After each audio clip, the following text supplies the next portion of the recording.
अस्सलाम वालेकुम। प्रोग्राम रोज़नामचा के साथ मैं हूं आपका मेज़बान वसीम साबिर और आज मैं मौजूद हूं एसपी इन्वेस्टिगेशन के दफ्तर में, जहां पर दो मुल्ज़मान को लाया गया और ये मुल्ज़मान जो है वो रेस कोर्स थाना की जानिब से गिरफ़्तार किए गए थे। दोनों मुल्ज़मान की अगर मैं कैटेगरी बताता चलूँ तो इंतहाई जो है वो अजीबो गरीब किस्म का जो है ये काम करते हैं, जिसको मैं जो है बड़ा वाज़ा करता चलूँगा कि अपने नाजरीन से कि जिस तरह से घरों में माएँ बहनें बच्चे बूढ़े जवान सभी मौजूद होते हैं, तो नौसरबाज जो मेरे साथ गैंग यहाँ पर मौजूद है उनका काम है कि आपका कहीं ना कहीं से नंबर लेकर आपको कॉल करनी और फौरी तौर पर जो है वो हफरा तफरी में कहना कि आपके बच्चे को जो है हमने गिरफ़्तार किया है, वो लड़की को छेड़ रहा था, फिर लड़की को कत्ल कर दिया है, लड़की के साथ बदफेली की गई है। इस तरह से घरों में फ़ोन कर कर जो है वो वालिदैन को ये डराया धमकाया करते थे, ब्लैकमेल करते थे। तकरीबन 80 लाख रुपए से ज़ायद की रकम जो है वो इन्होंने अपने ट्रांसफ़र में जो है वो करवा ली और उसके बाद जो है वो पुलिस को जब पता चला कि 80 लाख रुपए से ज़ायद की रकम जो है यहाँ पे नौसरबाजों ने अपने अकाउंट में करवाई है, तो पुलिस ने जो है वो दूसरे इज़ला में जाकर रेड किया और दो मुल्ज़मान को तहाल अभी तक गिरफ़्तार किया गया है, जिनके सरगना को भी जो है अभी गिरफ़्तार करना बाकी है। मेरे साथ यहाँ पर दो मुल्ज़म मौजूद हैं, उनकी जानिब चलेंगे, उनसे बात करेंगे। भाई आपका नाम क्या है? मोहम्मद अनवर। थोड़ा ऊंची बोलना मेरे साथ। मोहम्मद अनवर। मोहम्मद अनवर, क्या आपकी कैटेगरी है, कहाँ के रिहायशी हो, क्या करते हो? मैं सर राइया का रहायशी हूँ, मुकद्दस कानूनी का। ठीक है। तो जो शानू साहब है ना, जो ये काम करता है कॉल फेक वगैरह, असल नाम उसका क्या है? नस्ल नाम का नहीं पता। फिर आप किस चीज़ का हिस्सा लेते हो जब आपको आपके सरगना के असल नाम का नहीं पता? सर वो डाउन फिल्म में काम करते हो? नहीं सर। तो फिर आप बॉस का नाम पता होना चाहिए आपको। सर हर कोई उसको शानू। कितनी देर से उसके तल्ले के आपके साथ? वो मोहल्लेदार हैं वैसे तो, वो काफ़ी अच्छी तरह से जानते हैं, बाकी नाम का नहीं रीजनल का। हुआ क्या था, किस तरह हुआ? वो कह रहा था अकाउंट वगैरह चाहिए और अकाउंट लेके दो, आपको पैसे देंगे। तो मैंने अकाउंट अख्तर से लेके उसको दे दिया है। कितने पैसे देंगे? 5%। 5% के कितने पैसे बनते हैं आपकी तरफ? 70,000। 70,000 रुपये की खातिर आपने तकरीबन 80 लाख रुपए से जायद का नुकसान पहुंचाया और परेशानी जो घर वालों को दी वो अलग। ये प्लान कहाँ पे बना था, कैसे बना था? वो उसका प्लान अकेले का ही था, वैसा हमें भी बीच में शामिल कर लिया, हम भी लालच में आ गए। बगैर लालच के? नहीं, लालच के। 70,000 मिलना था ना जी। मुल्ज़िमों का हिस्सा हो ना आप? बिल्कुल हैं। इस केस में आप जिम्मेदार तो हो ना? जिम्मेदार तो मेन वो ही है, हम भी आ गए। अभी देखो, जब आपने 70,000 लेना तो आप भी जिम्मेदार हैं। वो पकड़ा जाएगा तो वो भी जूतियां खा के जेल जाएगा। बिल्कुल। हम मोहल्लेदार साथ में लेके खुद मैंने गिरफ्तारी दी है कि जो मेरे से गलती हुई है, जो मैंने लिया है मैं वापस कर। गिरफ्तारी क्यों दे दी, क्या वजह? सर मुझे पता था ये देने पड़ेंगे, जो मैं गलती की है मैं आगे से नहीं करूँगा। अपने मोहल्लेदारों को तमाद में लेके आया, कुरान दिया, कसम दी हमारे सारे घर वालों ने, उसके बाद मैंने गिरफ्तारी दे दी है। तो ये मामला आगे का भी। मामला शुरू कहाँ से हुए थे? ख़त्म तो कैंप जेल जाके हो ही जाने हैं। सर अभी तो नहीं पता अभी क्या होगा क्या नहीं। नहीं, शुरू कहाँ से हुए थे? शुरू पैसे ही लेने में। भाई पैसे आप ले। हम आपको कहाँ मिला था शानू? आपको कह रहा हूँ बाहर आके मिलता था, मोहल्लेदार है बाहर प्लाट में खाली। किस दिन मिला था? जब वो पैसे लिए थे। जब कब? अभी 1.5 तारीख का तो नहीं। 5 दिन 10 दिन 15 दिन कितने दिन पहले? नहीं सर ऐसे नहीं पता। ये 70,000 लेना याद था? काफ़ी महीनों की बात है ये। अच्छा चलो, काफ़ी महीनों की बात होगी, लेकिन फिर कैसे प्लान बना? ये हमारा तो प्लान नहीं। क्या कहा था शानू ने? उसने कहा आपको भी पैसे देंगे, तो आप ये। आपने कहा नहीं कि मुझे किस चीज़ के पैसे दोगे, ये काम गलत है, किसी को लूट रहे हो, किसी का माल जो है वो 2 नंबर तरीके से आप अपने अकाउंट में शिफ्ट करवा रहे हो। आपने कोई सवाल जवाब नहीं किया था। मैंने अख्तर से अकाउंट लेके दिया था ना उसको।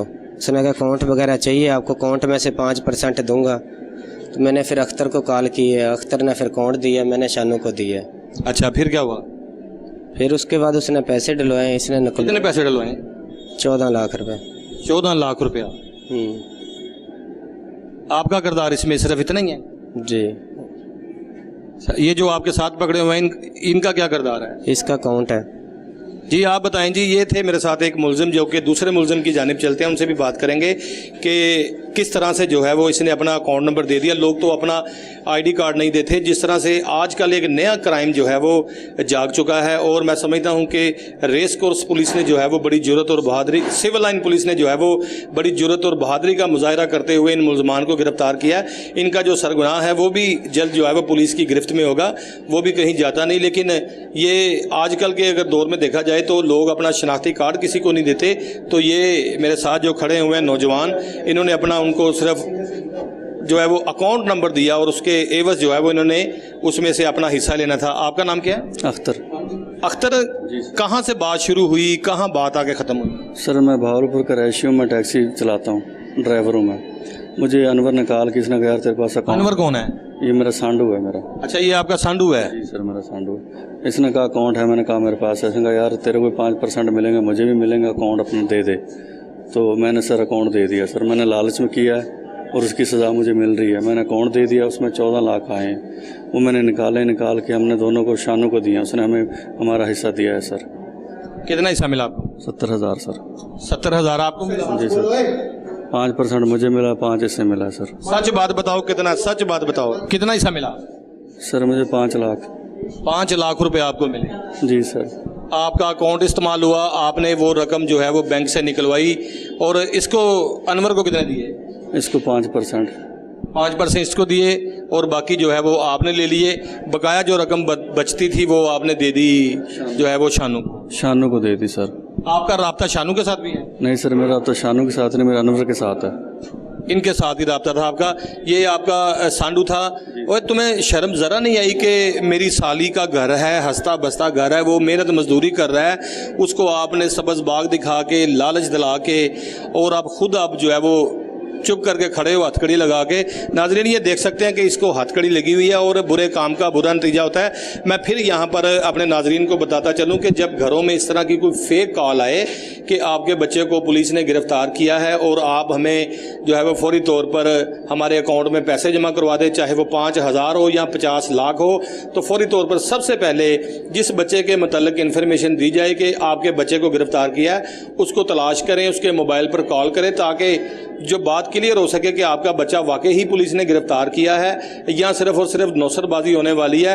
15 पर कॉल करके भी आप जो है वो अपने बच्चे को पूछ सकते हैं कि किस पुलिस ने गिरफ्तार किया है। ताहाल यहाँ पर 2 मुलजम जो है वो बकाया है।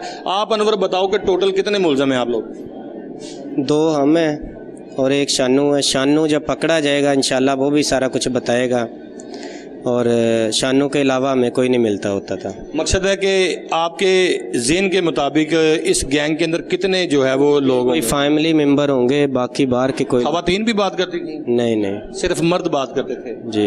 किस तरह से डराया धमकाया जाता था, हमें थोड़ा सा बताओ तो सही, क्योंकि आप इस काम के माहिर हो, चाहे आप अकाउंट लेके आए हो या पैसे लेके आए हो, आपको हिस्सा मिला है, इसका हमारे नाजरीन को ज़रा बताया जाए कि किस तरह से ये लोग पैसों की नौसरबाजी करते थे। सर ये शानू जो है ना, बाहर आके घर से बाहर काफ़ी दूर कोई एक किले के फासले में आके मिलता था, हमारी घर की साइड में खाली जगह में। हमारे सामने कोई फेक कॉल नहीं करते थे कि किसी को ऐसे पता ना चल जाए ये भी कर लें। आपको नहीं पता किस तरह कॉल? नहीं सर, जिस तरह मैं बता रहा हूँ ये नहीं सही? नहीं, आप सही कह रहे हैं, बाकी मुझे नहीं पता कि कैसे फेक कॉल करते हैं। बाकी मैं जो काम किया है वो मैं आपको। आप काम क्या करते हो? मैं सैलून का काम करता हूँ। किसका? सैलून। आप बाल काटते हो, नाइयों का काम करते हो? जी। उसमें पैसे अच्छे खासे नहीं कमाए जाते? अच्छे खासे कमाते। तो फिर ये शॉर्टकट पैसे कमाने का आपको रास्ता किसने बताया? बस उसने कहा कि आप, वो कहेगा बंदा मार दो, उसके पीछे आप बंदा मार देंगे, वो कहेगा दरिया में छलांग मार दो, दरिया में छलांग मार दो। नहीं, दरिया। कितने बच्चे हैं आपके? 4 बेटे हैं। 4 बेटे जब जेल की दीवारों के साथ लग लग के चीखे चलाएंगे, रोएंगे, आपकी बीवी, आपकी बहनें, आपकी माँ, आपके बच्चे, फिर उस वक्त क्या दिल पे बीतेगी? बहुत बीतती है, किसी के भी साथ होता है। इतने पैसे दिए हैं, थोड़े से भी कोई दे दे तो हमारे ही घर के साथ हो जाए, नहीं बर्दाश्त होगा। नहीं, जब आप अच्छा भला काम कर रहे थे फिर आपको उसने किस तरह से कोई कहानी सुनाई? मुझे जब तक कोई किसी गलत काम के लिए कोई तैयार नहीं करेगा मैं कैसे हो जाऊँगा? हमें उसने कहा ना आपको हिस्सा देंगे, हमने पैसे लिए उनमें से। भाई हिस्सा देंगे, मुझे आके रहमान के जी वसीम साहब आपको हिस्सा देंगे, किस बात का हिस्सा देंगे? मुझसे क्या करवाना चाहते हैं? अकाउंट ले रहे थे ना मेरे से, अकाउंट लिया उसने, मैंने अख्तर से लेके उसको दिया। आपने ही रिश्तेदार को फंसा दिया? ऐसे ही लगा। आपकी बीवी ने तो चीखना चलाना है, उसकी बीवी भी अब चीखे चलाएगी। आपकी 2 बीवियां, एक उसकी एक आपकी, घरों में गले लग लग के रोती होंगी, छोटे छोटे बच्चे होंगे, बिल बिलाते होंगे, जेल में मुलाकातें करेंगे, लोगों से पैसे उधार उठाएंगे, आपकी ज़मानत करवाएंगे, लेकिन उसके बाद बाहर आके फिर आपने यही काम करना है? नहीं सर, क्या करोगे? अपना काम करेंगे। हक जब आपको आदत पड़ गई है शॉर्टकट पैसे कमाने की तो मजदूरी क्या करोगे? सर मैं खुद पेश हुआ हूँ, मैंने जो गलती पेश हुआ है, आपने गलती तो की है ना। गलती की है उसकी सज़ा मिल रही है हमें। उसकी आप बताएं जी, आपके कितने बच्चे हैं? मेरे 3 बच्चे हैं सर। 4 इसके हैं, 3 आपके हैं, 7 बच्चे और 2 खवातीन घरों में चीखती चलाती होंगी। बहुत परेशान है सर वो। मिलने आई हैं? बहुत ज़्यादा मिले आई हैं, बहुत परेशान हैं, बच्चे भी परेशान हैं, हम भी परेशान हैं। गलती हो गई, अब इसकी गलती की माफ़ी अल्लाह ताला हमें दे दे, दोबारा ज़िंदगी में ऐसी गलती नहीं करेंगे इंशाल्लाह। अल्लाह हमें माफ़ी दे दे, दोबारा ऐसी गलती नहीं करेंगे। मेरे साथ यहाँ पर अरशद शाह भी मौजूद हैं जो कि इस केस के तफ्तीशी हैं। मैं चाहूँगा इनसे भी जो है वो तमाम डिटेल में बात की जाए, क्योंकि मुल्ज़मान कुछ बातें जो है वो सीगा राज में रखना चाहते हैं, बताना नहीं चाहते, अपनी जो है वो कैटेगरी नहीं बताना चाहते। मोहम्मद अरशद ASI मेरे साथ मौजूद हैं जो कि थाना सिविल लाइन से आए हैं, इनकी जानिब चलते हैं, इनसे बात करते हैं। अरशद साहब, 2 मुलज़म अभी तक गिरफ्तार किए गए हैं, कौन सी डेट को मुकदमा दर्ज किया गया, किस तरह से कार्रवाई शुरू की गई, मुकदमे की जब कापी आई तो कैसे आपने वर्क शुरू किया? 27 मार्च को मुकदमा दर्ज होकर तफ्तीश मेरे पास आई है। तकरीबन 1 माह बाद पहले नवाज ASI के पास थी, फिर मेरे पास आई है। उसमें अकाउंट नंबर लिखा हुआ था अख्तर का, जिसकी डिटेल लेने पर जहाँ पैसे भिजवाए गए थे पैसे। ठीक है, 14 लाख इसके अकाउंट में, उसका डिटेल ली। आपके पास मुद्दई उस वक्त आया था जब इन्होंने पैसे भिजवा दिए थे? हाँ, बाद में, यानी कि मुकदमा भी फिर बाद में दर्ज हुआ।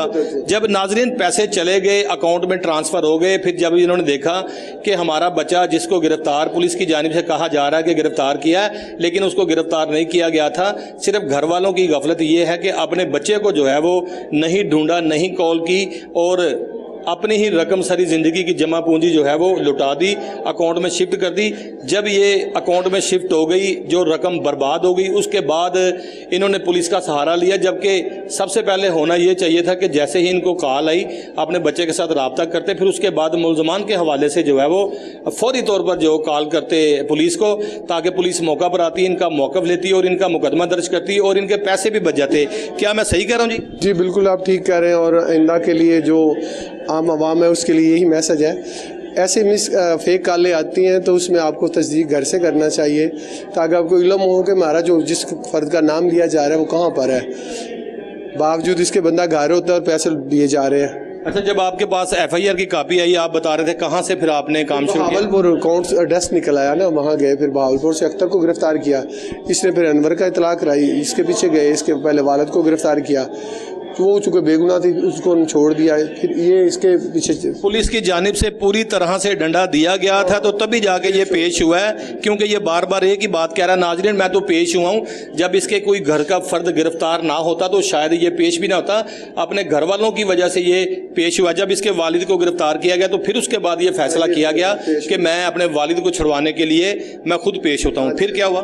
फिर इसको गिरफ्तार करके इसने रिकवरी करवा दी है, 13 लाख इसने करवा दिया, टोटल 24 लाख अभी तक रिकवर हो चुका है। तो मजीद जो असल मुलज़म है, इनका मास्टरमाइंड है, उसको इंशाल्लाह हम गिरफ्तार कर लेंगे, बकायर का भी इंशाल्लाह हो जाएगी। अच्छा साहब, ये बताएं कि जब अकाउंट नंबर आपको मिला तो फिर उसके बाद अकाउंट नंबर से ही आपने कड़ी से कड़ी मिलाना शुरू की, आपको पता चल गया कि ये रकम जो है वो बहावलपुर से निकली है, गाड़ियाँ नाजरीन जो है वो बहावलपुर की तरफ पुलिस की जानिब से रवाना कर दी गई, और वहाँ जब आप बैंक में पहुँचे तो आपको क्या तमाम चीज़ें मिली? एड्रेस मिल गया, डिटेल मिल गई ना, जिसके नाम अकाउंट था, जिसने पैसे निकलवाए, सब डिटेल मिलने। नेक्स्ट रेड कहाँ किया? नेक्स्ट रेड बहावलपुर 13-16 गाँव है इनका, वहाँ रेड किया।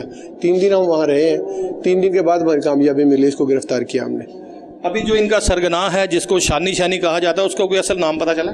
असल नाम का नहीं पता, शानू वल्द मूसा है इतना, क्योंकि इसका मोहल्लेदार है, इसको पता होगा, ये झूठ बोल रहा है। नहीं, शानू आम पब्लिक में उसका नाम यही शुमार चलता है, और वालिद उसका नाम मूसा है, जिसके लिए हम कोशिश कर रहे हैं। वारंट इश्तार हमने ले लिया अदालत से, इंशाल्लाह जल्द गिरफ्तार कर लेंगे। अच्छा साहब, मुझे मेरे नाजरीन को यहाँ पर बताओ कि मुल्ज़मान जो हैं वो बड़े शातिर हैं, कभी कहते हैं हमें 70,000 हिस्सा मिला है, कभी कहते हैं 2 लाख मिला है, असल एक्चुअल रकम कितनी थी, कितनी ट्रांसफ़र की गई, इनको हिस्सा कितना मिला? असल जो रकम 81,50,000 है, इसके अकाउंट में गई 14 लाख, ठीक है, अख्तर के अकाउंट में। और जो अनवर है, इसने टोटल जो वसूल किया था 47 लाख वसूल किया था, ठीक है, एक 30 लाख कैश और एक 17 लाख कैश, जिसका इसको हिस्सा मिला है 13 लाख रुपए। बाकी पैसे इसने शानू को दे दिए। इसको 14 लाख मिला, तो उसमें से इसने तकरीबन 6 लाख रखा, और 6 लाख इसने रखा और बाकी उसको दे दिया शानू को। अब जो मास्टर माइंड है, असल रकम उसके पास है, हमारी पूरी कोशिश है इंशाल्लाह उसको अरेस्ट करके उससे भी बरामदी करवाएं। उसके घर में रेड किए हैं पुलिस के? रेड किए हमने 5-6। कोई घर में कोई दीगर साथी, कोई बहन भाई, कोई ऐसा? खातून छोटी छोटी बच्ची घर में होती है, उनको तो हम कुछ नहीं कह सकते, वो खुद भागे हुए हैं। जल्द गिरफ्तार कर लेंगे। मेरे साथ मोहम्मद अरशद ऐसे ही मौजूद थे जो थाना सिविल लाइन से आए। इसे 2 मुल्ज़मान के हवाले से मैं अपने कैमरामैन रईस से कहूँगा कि इनकी एक बार हथकड़ी भी दिखाएं कि किस तरह से इनको हथकड़ी लगी हुई है। ये जिस तरह से मैंने पहले बताया कि नौसरबाजी के केसेस में ये लोग गिरफ्तार किए गए हैं और 81 लाख रुपए से जायद की रकम जो है ये लेके रफू चक्कर हो गए थे। इनका जो सरगना है, बकाया रकम जो है उसके पास है 14 लाख रुपए रकम जो है वो इसके ट्रांसफ़र जो है अकाउंट में की गई थी। ताहाल मजीद भी बात करेंगे, लेकिन यहाँ मुझे एक ब्रेक लेनी है। ब्रेक के बाद मजीद एसपी इन्वेस्टिगेशन की जानिब भी चलेंगे। मिलते हैं एक ब्रेक के बाद।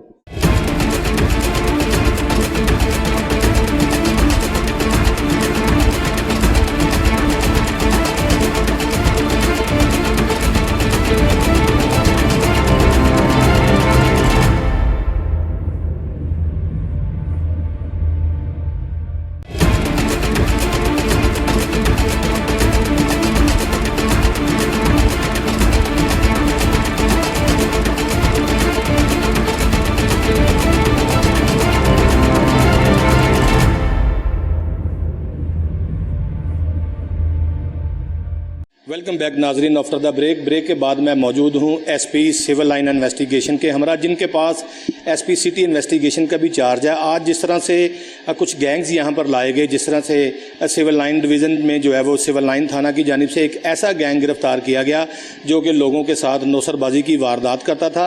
उसके अलावा भी जो है दीगर गैंग्स के हवाले से भी बात करेंगे। मेरे साथ यहाँ पर एसपी इन्वेस्टिगेशन डॉक्टर रज़ा तनवीर मौजूद हैं। आपका बहुत शुक्रिया, आपने कोहिनूर न्यूज़ को टाइम दिया। डॉक्टर साहब थोड़ा सा बताएं, एक गैंग जो है वो पूरे पाकिस्तान में सर्कुलेट कर रहा है, वाहद आप एसपी हैं जिनके जो है वो सर सेरा है कि आपने इनको गिरफ्तार किया। आज से पहले इनको कभी किसी ने गिरफ्तार नहीं किया, ना ही कोई ऐसी टेलीविज़न स्क्रीन पर कोई गैंग देखा है। आपने किस तरह से गिरफ्तार किया और इनकी कैटेगरी क्या? जी बिस्मिल्लाह, हमारे बहुत बहुत शुक्रिया आपका। सबसे पहले थोड़ी सी डिटेल्स में बताता चलूँ कि इनका तरीका वारदात जो है वो कैसा है। ये बंदे को साइकोलॉजिकली हिट करते हैं। इस केस में जो मार्च में रजिस्टर हुआ था उसमें इन्होंने साइकोलॉजिकली उस हमारे मुद्दई को हिट किया कि उसकी जो बहन थी वो ऑलरेडी जो है वो फोत हो चुकी है और उसका बेटा, एक ही बेटा था जो कि उसके पास रह रहा था, काफ़ी उसको प्यारा है वो बेटा। कॉल आती है कि जी आपके उस भतीजे को पुलिस ने पकड़ लिया है और टाउनशिप थाने का उसमें जो है वो जिक्र किया गया। और चूँकि हमने पकड़ा इसलिए है कि इसने एक लड़की के साथ रेप किया है, अब ये गिरफ़्तार हो गया है, तो अब आपको उसको मदद करने के लिए कुछ पैसे भिजवाने पड़ेंगे। वो उसने उन्हें बाकायदा बात भी कराई, मतलब एक साइकोलॉजिकली बंदे को हिट किया। तो किसी से भी आप बात कराए तो उसको ये लगे कि जैसे मैं उसी बंदे से बात कर रहा हूँ। तो सेम इधर भी हुआ, बात कराई, उसके बाद और पैनिक हो गया। उसने जो है वो 2 से 3 लाख रुपए उधर भिजवा दिए। फिर फ़ोन आता है कि जी SHO साहब नहीं मान रहे और पैसे भेजने पड़ेंगे, और पैसे भिजवाता है। फिर फ़ोन आता है कि जी अब तो लड़की की डेथ हो चुकी है, अब क्या हो सकता है, अब और पैसे भिजवाएं। करते कराते वो इतना पैनिक हो गया कि 81 लाख रुपए जो है वो उसने उसके अकाउंट में, मुख्तलिफ अकाउंट्स में ट्रांसफ़र कर दिए। और फिर जब उसको एकदम से ऐसे ख्याल आया कि यार मैं ऐसे अपने भतीजे के नंबर पे फ़ोन तो करूं कि वो डायरेक्ट बात करने की कोशिश। यही काम उसको सबसे पहले करना चाहिए था, जो काम वो सबसे पहले करना चाहिए था। उसने फ़ोन किया, उसने कहा मामू मैं तो घर में बैठा हूँ। तो उसको फिर ये मुसीबत पड़ गई कि यार मुझसे बड़ा गलत काम हो गया। डॉक्टर साहब ऐसे हालात में जब बंदे की किसी वालदा या वालिद या बहन भाई के साथ बात करवाई जाए, उस वक्त टेलीफोन लाइन पर वो बच्चा चीख रहा चला रहा होता है, उसकी आवाज़ समझ नहीं आती घर वालों को, वो एकदम ज़हनी तौर पे परेशान हो जाते हैं। फौरी तौर पर अपने बच्चे के साथ रब्ता करने की बजाय नौसरबाजों को पैसे दिए जाते हैं। फिर उनकी गिरफ्तारी किस तरह से अमल में लगी? इसमें क्लूज बड़े मिनिमल थे। जो सिम्स यूज़ हुई वो सारे या तो किसी ऐसे फीमेल के नाम पे थी कि जो कि वाना, वज़ीरिस्तान, पेशावर, मोहम्मद एजेंसी या राजनपुर, दूर दराज सिंध का दूर दराज इलाके के उनके नाम पे थी, जिनको पता भी नहीं है कि नाम पे सिम्स निकल चुकी हैं और ऐसे काम हो रहा है। लेकिन इसमें हमें एक क्लू मिला है, जब मुद्दई ने बताया कि उसने एक बैंक अकाउंट में ट्रांजैक्शन की है। वो बैंक अकाउंट के पीछे हम चढ़ गए, इन्फॉर्मेशन वहाँ से ली और वो बैंक अकाउंट भावलपुर में एक अख्तर नामी बंदे के नाम पर निकला। उसका एड्रेस निकाला, उसका मोबाइल नंबर निकाला, उस पर काम किया। उसको जब पकड़ा तो अल्हम्दुलिल्लाह उसने इंकशाफ किया, हाँ जी मैं ही वो गैंग का सरगना मेंबर हूँ जो कि इस काम में मुलव्वस है। और वहाँ से फिर हम लीड्स करते करते लाहौर पहुँचे। 5 से 6 बंदों को जो है उन्होंने इसमें गिरफ़्तार किया और हमारे पास जो है वो 81 लाख में से 25 लाख की रिकवरी भी हमारे पास अभी आ चुकी है। तो बड़ा ये एक अनफॉर्चुनेट चीज़ है, हमारे लिए भी एक बड़ी एक चीज़ थी, क्योंकि हमारा डिपार्टमेंट इसमें ख़राब हो रहा था कि जी पुलिस के नाम बदनाम हो रहा है, कि जी पुलिस के नाम पे पैसे लिए जा रहे हैं। तो हम जब ये केस मेरे पास आया तो हमने इसको खुद टेकअप किया कि हमने इसके बंदों को ज़रूर पकड़ना है। अल्लाह ताला ने हमारी मदद फरमाई और अल्हम्दुलिल्लाह हम उस तक पहुँचे। डॉक्टर साहब ये बताएं कि अभी इस गैंग के जो कितने मेंबरान गिरफ्तार करना बाकी हैं, आप बतौर एसपी इन्वेस्टिगेशन क्या समझते हैं कि ऐसी बड़ी नौसरबाजी के अंदर तकरीबन कितने गैंग मेंबरान होंगे? कोई नंबर का आइडिया हम नहीं कर सकते, क्योंकि सारी बात है जितनी सिम्स हैं, जितने लोकेशंस हैं, जितने बैंक अकाउंट्स यूज़ होते हैं, वो 10 से 15 भी हो सकते हैं, वो 25 से 30 भी हो सकते हैं। और क्योंकि इसके मेंबर्स में आप देखें मल्टीपल लोग हैं। एक तो पहले वो लोगों को स्टडी करते हैं कि बंदा बन के कि जी घर में काम करना होता है या घर में मजदूर के तौर पे आते हैं, उसको स्टडी करते हैं। दूसरा ये कि फिर वो फ़ोन नंबर इस्तेमाल होते हैं, बैंक अकाउंट इस्तेमाल होते हैं, जायज़ कैश के अकाउंट इस्तेमाल होते हैं, मल्टीपल इसके नेटवर्क है। हमारे पास 4 से 5 बंदे हमारे पास ऑलरेडी इसमें आ चुके हैं।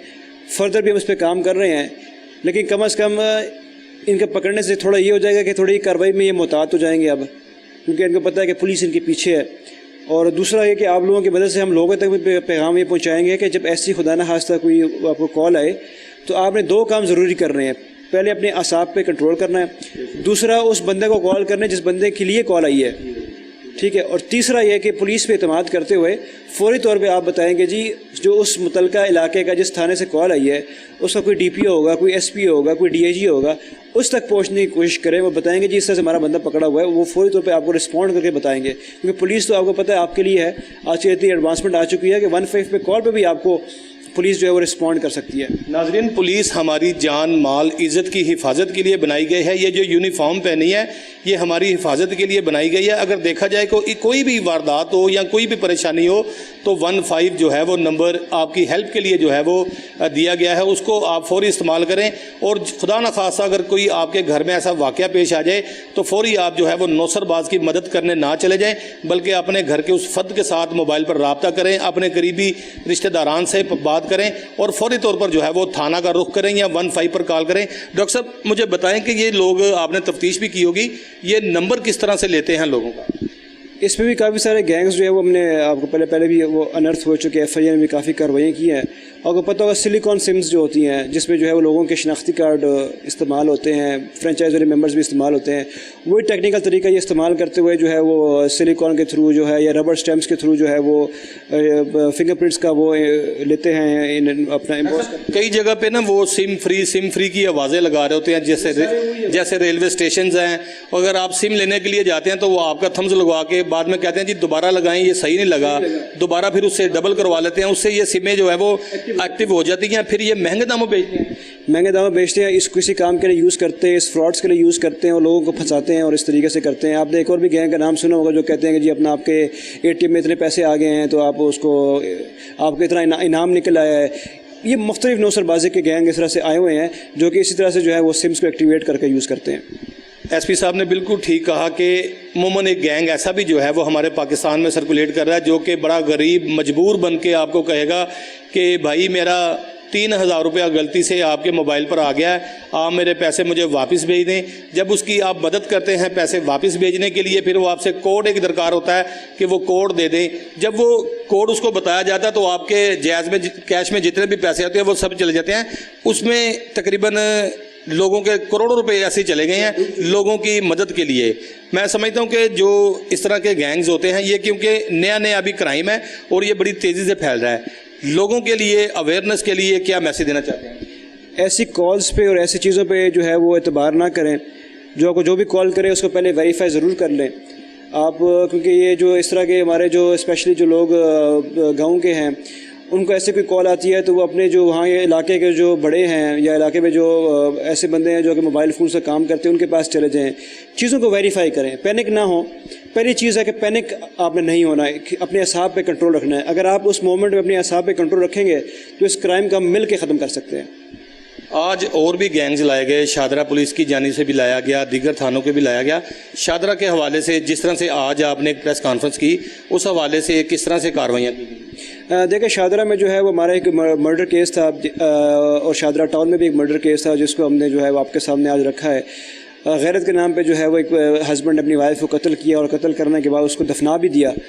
लेकिन हम अल्हम्दुलिल्लाह हमने उस केस को ना सिर्फ ट्रेस किया, बंदे को गिरफ़्तार भी किया और उसको जो है वो अब सज़ा के लिए उसको भिजवाया है। दूसरे केस में जो है वो एक लाश जो थी वो सियालकोट की नहर से, मोतरा नहर से होते रावी तक आई और वो एक मसख़शुदा लाश थी जिसकी आइडेंटिफिकेशन भी ज़रूरी नहीं थी। लेकिन हमारी टीम ने बड़ी मेहनत करते हुए उसके असली उसको चीज़ों को मैच किया, मुकदमा दर्ज किया और वो जब पता लगा कि ये सदर सियालकोट में ऑलरेडी एक मुकदमा दर्ज है उसके अगवा का, तो उन तक इन्फॉर्मेशन पहुंचाई, मुलज़मान को पकड़ने के लिए फैसिलिटेट किया सियालकोट पुलिस को। तो ये 2-3 चीज़ें हैं जो कि हमने की हैं। तो दोनों क्रेडिट जो है हमारी इन्वेस्टिगेशन टीम्स को जाता है जिन्होंने ये काम किया है। डॉक्टर साहब, जो कत्ल खातून का किया गया, फिर उसकी डेड बॉडी घर के अंदर दफना दी गई या छुपके से बाहर ले जाकर कहीं दफनाया? छुपके से बाहर ले जाकर जो है ओपन स्पेस में दफनाई गई थी, लेकिन वो चूँकि फ्रेश थी। ये वही केस है जिसके अंदर एक बच्चा भी जख्मी हुआ था? नहीं, ये वो दूसरा केस है। वो केस जो है वो बदामी बाग का है। उसमें एक हस्बैंड ने वाइफ को गोलियां मारी थी और उसमें प्रॉपर्टी का भी इशू था और तो उसमें जो है वो गैरत का भी इशू था। ये 2 केस हमने आपके सामने बल्कि आज पेश किए। अच्छा, आपने बता दिया। तो ये ऐसे इंटॉलरेंस बहुत ज़्यादा हो चुकी हुई है। सोसाइटी जो है हमारी डिग्रेड हो रही है। हमें मिल के सोसाइटी को जो है वो अंडरस्टैंड करना चाहिए कि एज सोसाइटी जो है हमें लोगों में जो दूरियाँ उसको ख़त्म करना चाहिए।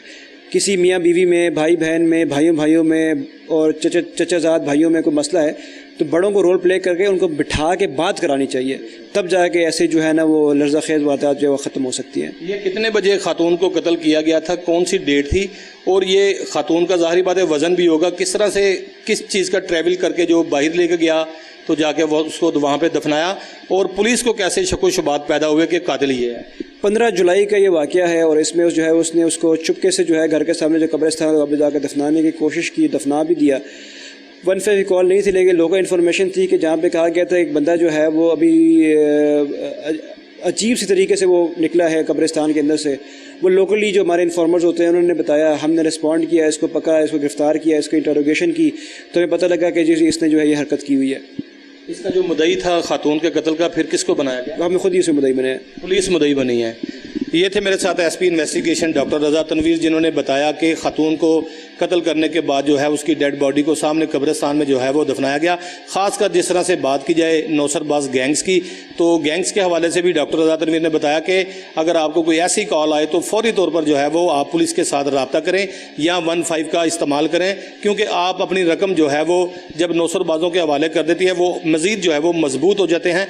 ताहाल यहाँ पर मुझे एक ब्रेक लेनी है, ब्रेक के बाद दूसरे लोगों से भी बात करेंगे। मिलते हैं एक ब्रेक के बाद।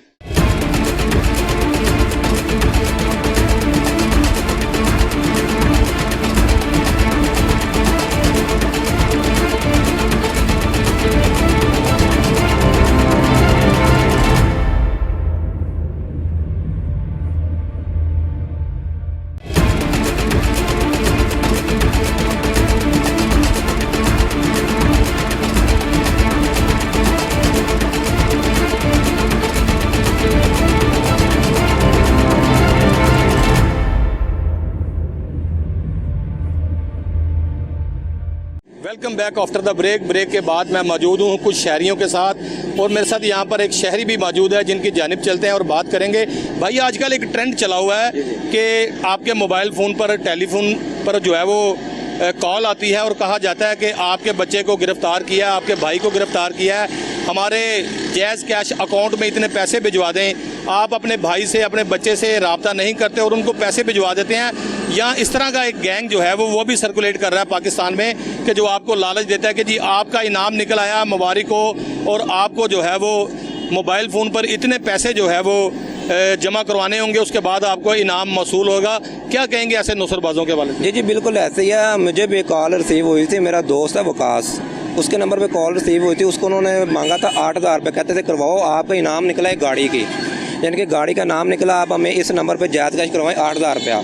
उसने बिना सोचे उनको 8,000 रुपये जायज़ कैश कर दिया। उसके बाद मतलब उन्हें पता चला मेरे साथ फ्रॉड हुआ है। हम, मुझे याद है, बागबानपुरा थाने में भी गए थे, उनको बताया, लेकिन उसके बाद वो नंबर उन्हें लिखवाया है, वो नंबर भी पावर ऑफ आज तक जा रहा है। नाजरीन, नौजवान की बात सुनी कि वो नंबर भी पावर ऑफ जा रहा था, लेकिन इस तरह के जो गैंग्स होते हैं ज़्यादातर ये जो है वो छोटे ज़िला में, छोटे डिस्ट्रिक्ट में जो है वो ऑपरेट करते हैं। अगर देखा जाए तो ऐसे नौसरबाज जो होते हैं सिर्फ़ और सिर्फ ये लालच देते हैं मोबाइल फ़ोन पर। फिर आप जब थाना बागबानपुरा पहुँचे तो वहाँ पर जो नंबर आपको मौसूल हुआ था मोबाइल फ़ोन के ऊपर, उसके ऊपर जब कॉल करके देखा तो क्या हुआ?